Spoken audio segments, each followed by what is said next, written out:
Hi, Mami. Hi. Yes, ito po ang Mami ni...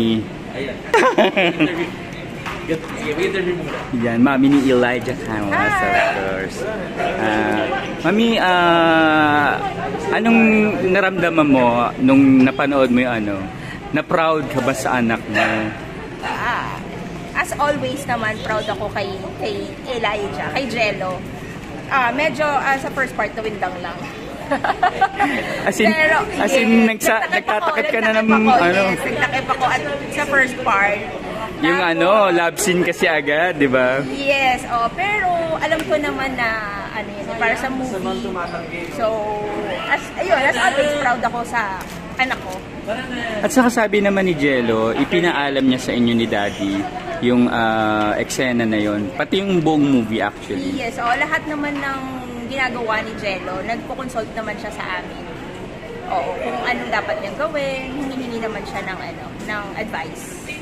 May bago ka bang nakagulat sa'yo rito? Bukod sa, kumbaga, sa eksena talaga, dun sa acting ni Jello dito. Yung nagulat lang ako na kaya niya palang gawin yun. Yung ganon, na movie. At medyo, as a mother, naawa ako sa kanya kasi nakita ko yung mga rashes niya na totoo. Yes, and yung mga niknik nga daw niya sa likod. Pag uwi niya sa amin, talagang hindi na siya makahinga kasi umabot na talaga hanggang dito. So, pina-check na siya namin. Pero at least naman, hindi naman naging grabe talaga.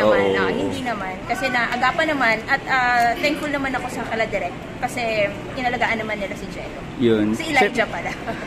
Siyempre, Mami, bukod dun sa love scene, yung butt exposure, yung siguradong isa sa mga pag-uusapan dito.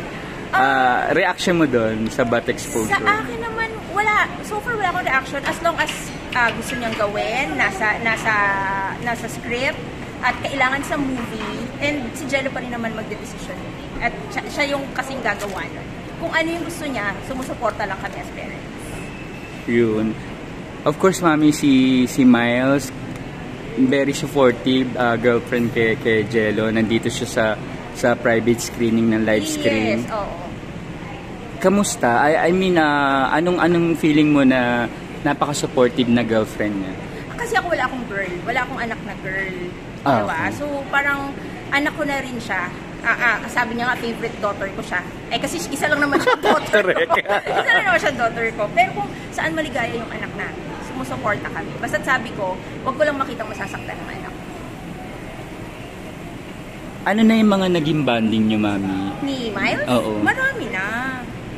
As in, nagkakasama sa kayo sa mga papasyal-pasyal. Okay, talaga? Oo, mga events ng family. Actually, sa Sunday may events yung buong Canlas. Kasama siya. Wow. Talagang pala, no? Tanggap siya ng kasi naman si Miles, mabait. Yun nga. Mabait. Ano yung mga qualities na nagusto mo sa kanya bukod sa pagiging mabait? Hindi siya si Miles na napapanood ko sa TV. Pag sa amin siya, mahiyain kasi yung batang ulo. Mahiyain siya. So, minsan kami pa nga nag-aano sa kanya na ma-feel at home. Pero pag nakampante na siya, yun magsa-start na siyang mag-joke. Pero syempre, magalang. Magalang na bata. Nag-bless. At nagsasabi siya sa akin kung anong mga problems, minsan. Pero syempre, Mami, bagamat early pa sabihin na sila na talaga. Pero kung sakaling si Miles yung makakatuloy ni Jello, okay lang sa'yo?